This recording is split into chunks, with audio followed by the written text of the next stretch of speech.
الحمدللہ رب العالمین والصلاة والسلام علی سید الانبیاء والمرسلین اما بعد فاعوذ باللہ من الشیطان الرجیم بسم اللہ الرحمن الرحیم۔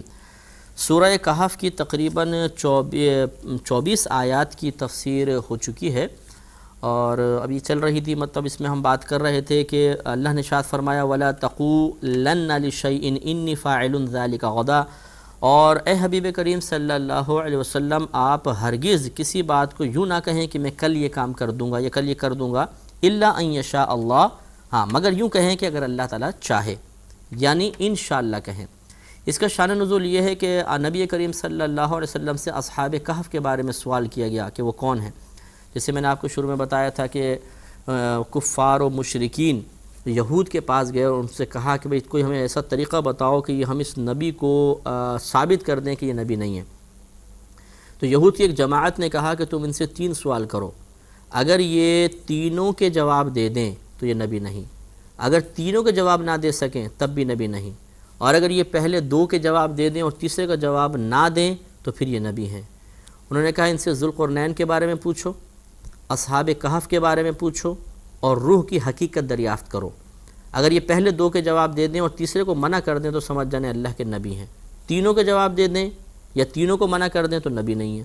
اب یہ کفار وغیرہ نبی کریم صلی اللہ علیہ وسلم کے پاس آئے اور انہوں نے آ کے اس طرح سوال کیا، تو یہ شان نزول بیان کیا گیا ہے کہ نبی کریم نے فرمایا کہ اچھا کل میں بتاؤں گا، اور آپ نے یعنی یہ اللہ کی طرف سے الہام ہی ہوگا کہ کل وحی آئے گی تو میں بتا دوں گا، لیکن آپ نے انشاءاللہ نہیں فرمایا کہ اگر اللہ نے چاہا تو۔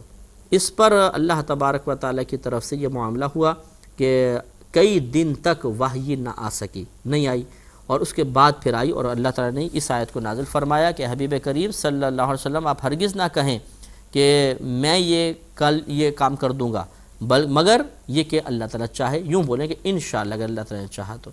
وَاذْكُرْ رَبَّكَ إِذَا نَسِيتَ، اور اپنے رب کی یاد کرو، اپنے رب کو یاد کرو جب تم اسے بھول جاؤ۔ تو معاذ اللہ یہ نہیں ہے کہ نبی کریم صلی اللہ علیہ وسلم اللہ کو بھول گئے تھے، اس سے مراد یہ ہے کہ جب تم اللہ کے ذکر کو بھول جاؤ، یعنی انشاءاللہ کہنا بھول جاؤ تو اس کو پھر دوبارہ کہہ لو۔ اس لیے ہمیں چاہیے کہ جب بھی کوئی معاملہ کریں تو انشاءاللہ ضرور کہا کریں، اس میں برکت ہوتی ہے اور اللہ تبارک و تعالیٰ کی تائید خصوصی حاصل ہوتی ہے۔ وَقُلْ عَسَىٰ أَن يَهْدِيَنِي رَبِّي لِأَقْرَبَ مِنْ هَٰذَا رَشَدًا، اور یوں کہو کہ قریب ہے میرا رب مجھے اس سے نزدیک تر، قریب ترین ہدایت کا راستہ دکھائے۔ وَلَبِثُوا فِي كَهْفِهِمْ 300 سِنِينَ وَازْدَادُوا 9، اور وہ اپنے غار میں 300 برس ٹھہرے رہے تھے، اور 9 اوپر سے مراد کہ مطلب 9 دن یا 9 مہینے اوپر وہ رہے تھے اس غار کے اندر۔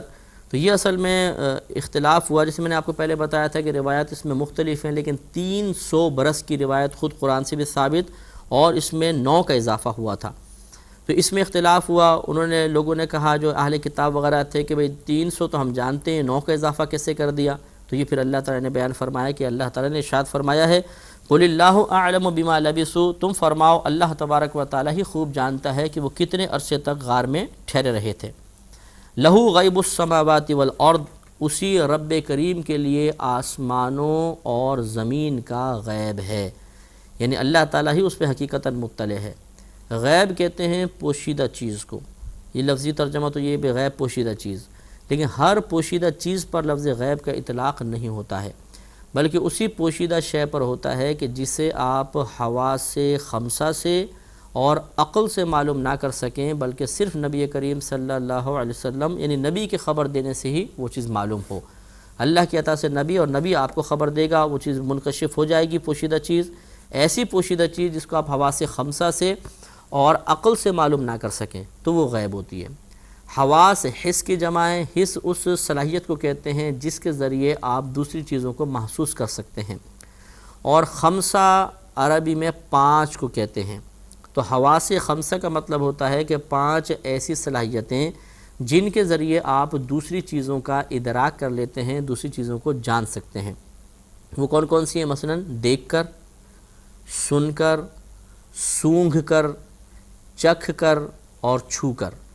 یہ 5 ایسی صلاحیتیں ہوتی ہیں کہ اس سے آپ کسی پوشیدہ چیز کا ادراک کر سکتے ہیں۔ اسی طرح ایک عقل ہوتی ہے کہ عقل کے ذریعے بھی آپ پوشیدہ چیز کو معلوم کر لیتے ہیں، جیسے ہم نے سائنسی ایجادات کر کے، جیسے الٹرا ساؤنڈ کو آپ دیکھ لیں کہ ماں کے پیٹ میں بتا دیتا ہے کہ ایک لڑکا ہے، ٹوئن ہے، لڑکا ہے، لڑکی ہے، سب پتہ چل جاتا ہے، اتنی یعنی ترقی۔ پھر ایکس رے کو دیکھ لیجئے کہ ہڈی کے اندر جو کچھ ہے وہ تک ایکس رے بتا دیتا ہے کہ کیا کیا مسئلہ ہے۔ تو اتنی سائنسی ایجادات ہوئیں لیکن سب میں عقل کا دخل ہے، لہذا یہ بھی غیب نہیں کہلائیں گے۔ تو کوئی بھی ایسی پوشیدہ چیز جسے آپ حواس خمسہ اور عقل سے معلوم نہ کر سکیں وہ غیب ہوتی ہے۔ مثال کے طور پہ جیسے جنت، نہ آپ نے جنت کو دیکھا ہے، نہ آپ نے اس کی خاص کوئی آواز سنی ہے، نہ اس کی کوئی خوشبو سونگھی ہے، نہ جنت کو چکھنے والی چیز ہے کہ چکھے ذائقہ دار چیز ہوتی ہے کہ ہم چکھ کے معلوم کر لیتے، نہ آپ نے جنت کو چھوا ہے، نہ کوئی آپ نے اپنی عقل سے ایسا آلہ وغیرہ ایجاد کیا جو ہمیں جنت کی خبر دے دے۔ جب یہ سب چیزوں سے حاصل نہیں ہوئی تو کس نے بتایا؟ نبی کریم صلی اللہ علیہ وسلم نے اللہ کی عطا سے بتایا۔ تو جنت کا علم گویا کہ غیب کا علم ہے۔ اس سے بھی معلوم ہوا کہ اصل تو غیب اللہ ہی جانتا ہے، لیکن اس کی عطا سے نبی کریم صلی اللہ علیہ وسلم اور نبی کریم کی اطلاع دینے سے ہم امتیوں کو بھی بعض علوم غیبیہ حاصل ہوتے ہیں۔ فرق یہ ہوگا کہ اللہ تبارک و تعالیٰ کے پاس جو علم غیب ہے وہ کسی کا دیا ہوا نہیں ہے، اس کا اپنا ذاتی ہے، اور مخلوق میں سے کسی کے پاس بھی اگر آپ غیب کا علم ثابت کریں گے تو وہ اللہ کی عطا سے ہوگا، اسے عطائی کہتے ہیں۔ تو یہ ذاتی اور عطائی کا فرق ذہن میں رکھیں کہ اللہ کو کسی نے عطا نہیں کیا، ہمیں اللہ نے عطا کیا ہے۔ اس فرق کی وجہ سے معاذ اللہ کو شرک کا شائبہ بھی نہیں ہو سکتا ہے۔ تو اللہ نے ارشاد فرمایا کہ لہو غیب السماوات والارض، اسی کے لیے ہیں آسمانوں اور زمینوں کے سب غیب۔ ابصر بہ واسمع، وہ کیا ہی دیکھتا ہے اور کیا ہی سنتا ہے۔ تعجب کے صیغے ہیں کہ اللہ تعالیٰ کیا دیکھتا ہے، کیا سنتا ہے، ہر پوشیدہ چیز، ہر چھوٹی سے چھوٹی، معمولی سے معمولی آواز وہ سن لیتا ہے، باریک سے باریک چیز کو وہ دیکھ لیتا ہے، کیا ہی وہ دیکھتا ہے اور کیا ہی وہ سنتا ہے۔ ما لہم من دونہ من ولی، اس کے سوا ان کا کوئی دوست مددگار نہیں، یعنی اللہ تعالیٰ کے علاوہ کسی کا بھی کوئی مددگار نہیں ہو سکتا۔ اللہ تبارک و تعالی مددگار ہیں، ہاں جس کو اللہ تعالیٰ مددگار بنا دے وہ ایک الگ مسئلہ ہے، جیسے انبیاء علیہ السلام، اولیاء کرام، صحابہ کرام وغیرہ وغیرہ، ورنہ جیسے کفار و مشرکین تھے کہ انہوں نے بتوں کو اپنا ولی بنا لیا تھا، اس کا رد فرمایا گیا۔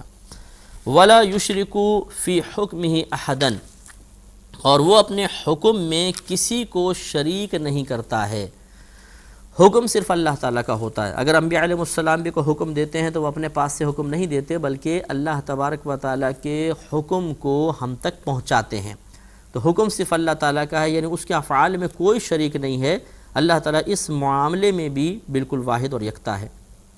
وَاتْلُ مَا أُوحِيَ إِلَيْكَ مِن كِتَابِ رَبِّكَ، اور اے حبیب کریم صلی اللہ علیہ وسلم تلاوت کیجئے آپ کے رب کی وہ کتاب جو آپ کی طرف وحی کی گئی ہے۔ لا مبدل لکلماتہ، اس کی باتوں کا کوئی بدلنے والا نہیں، یعنی اللہ تبارک و تعالیٰ کی باتوں کو کوئی نہیں بدل سکتا، اللہ کے فیصلوں کو کوئی نہیں بدل سکتا، اس کے کلام میں کوئی تبدیلی نہیں کر سکتا۔ کلام میں تبدیلی نہ کرنے سے مراد قرآن پاک کا ہے، ورنہ اور اس انداز سے کہ جو اللہ کلام اس کو نہیں بدل سکتا کوئی، اس میں ایڈنگ جو ہے وہ تو پچھلی کتابوں میں ہوئی ہے، توریت، زبور، انجیل وغیرہ کے اندر کر دی گئی ہے، ہاں قرآن میں یہ بھی نہیں ہو سکتی۔ تو یہ اللہ کے کلمات تبدیل نہیں ہوتے، اللہ کا فیصلہ تبدیل نہیں ہوتا، جو اللہ نے خبر دے دی ہے وہ خبر کبھی تبدیل نہیں ہوتی، جو اللہ نے فیصلہ کر لیا ہے وہ فیصلہ کبھی تبدیل نہیں ہوتا، نہ کوئی اس کو بدلنے والا ہے، اس لیے کہ بدل وہی سکتا ہے کہ جس کو اللہ سے زیادہ اختیارات حاصل ہو کہ اللہ کی بات کو بھی بدل دے۔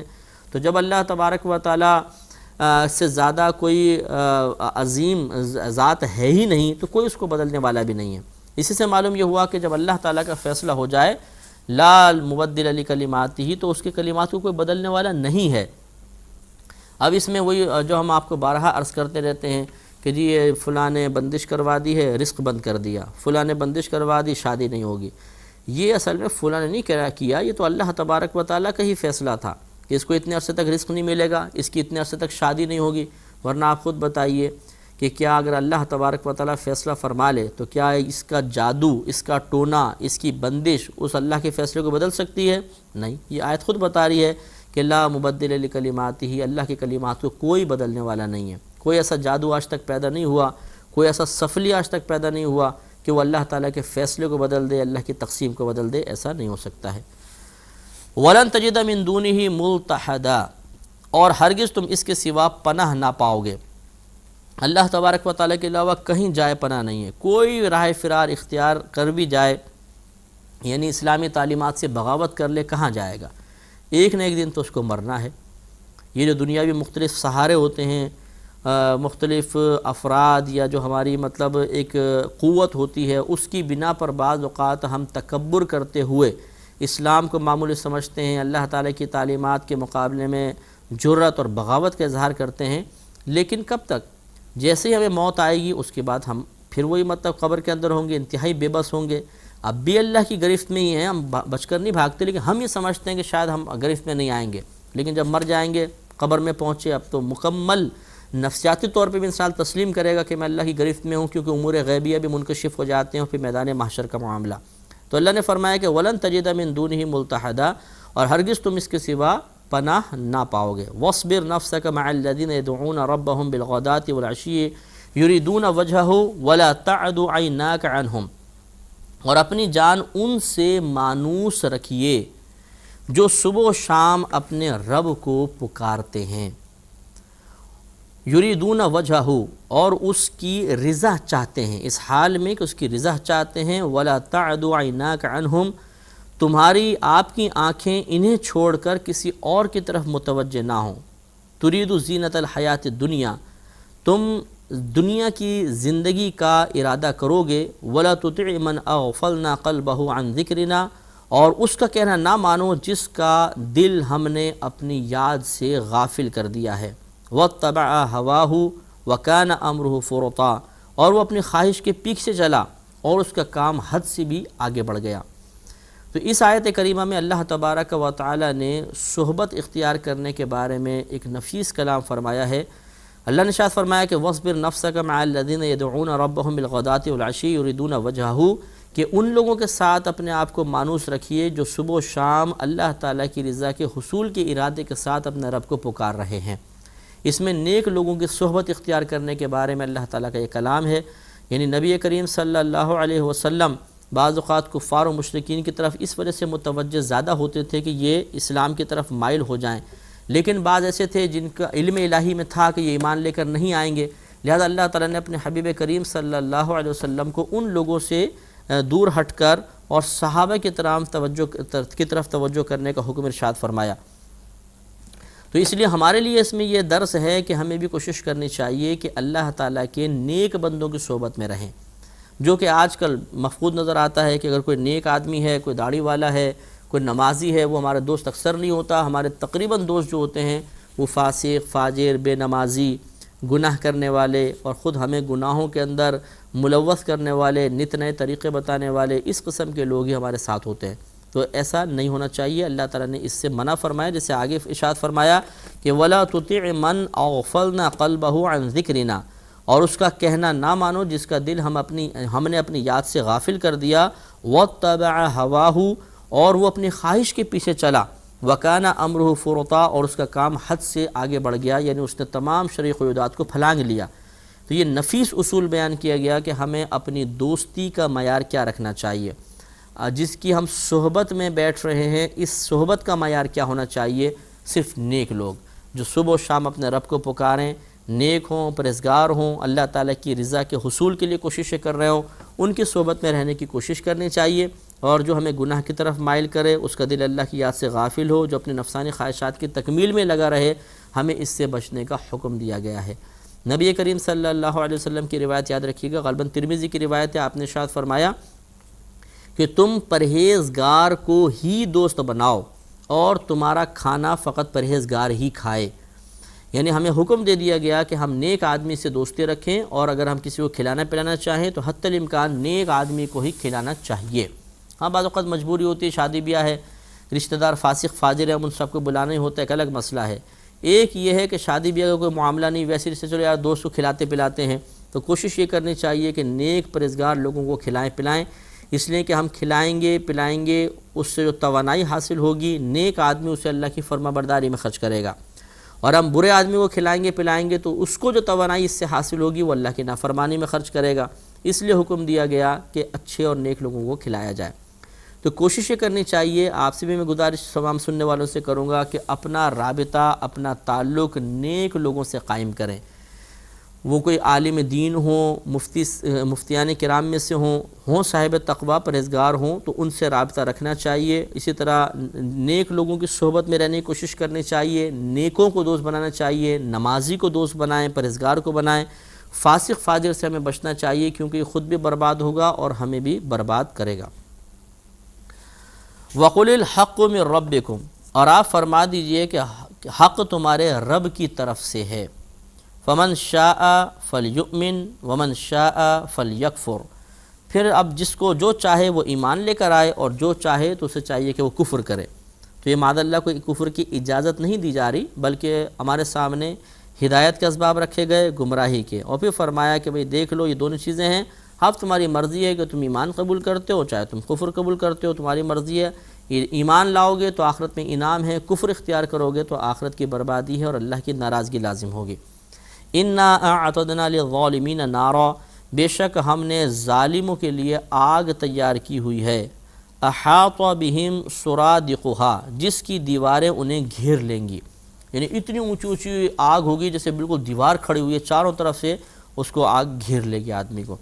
وَإِن يَسْتَغِيثُوا يُغَاثُوا بِمَاءٍ، اور اگر وہ پانی کے لیے فریاد کریں گے تو ایک پانی کے ساتھ ان کی فریاد پوری کی جائے گی۔ کَالْمُهْلِ يَشْفِي الْوُجُوهِ، ایسا پانی ہوگا کھولتا ہوا کہ دھات کی طرح ہے، کَالْمُهْلِ جسے دھات کی طرح کھولتا ہوا، یشفی الوجوہ کہ ان کے منہ بھون ڈالے گا، یشفی الوجوہ ان کے چہروں کو بھون دے گا۔ نبی کریم صلی اللہ علیہ وسلم نے اس کی تفسیر اس طرح بیان فرمائی کہ کافر جب وہ پانی کو قریب لائے گا تو چہرے کی کھال اس کی گر کر پانی کے اندر گر جائے گی۔ اس پہ انشاءاللہ مزید کلام کریں گے لیکن اگلے پروگرام میں۔ وآخر دعوانا ان الحمد للہ رب العالمین۔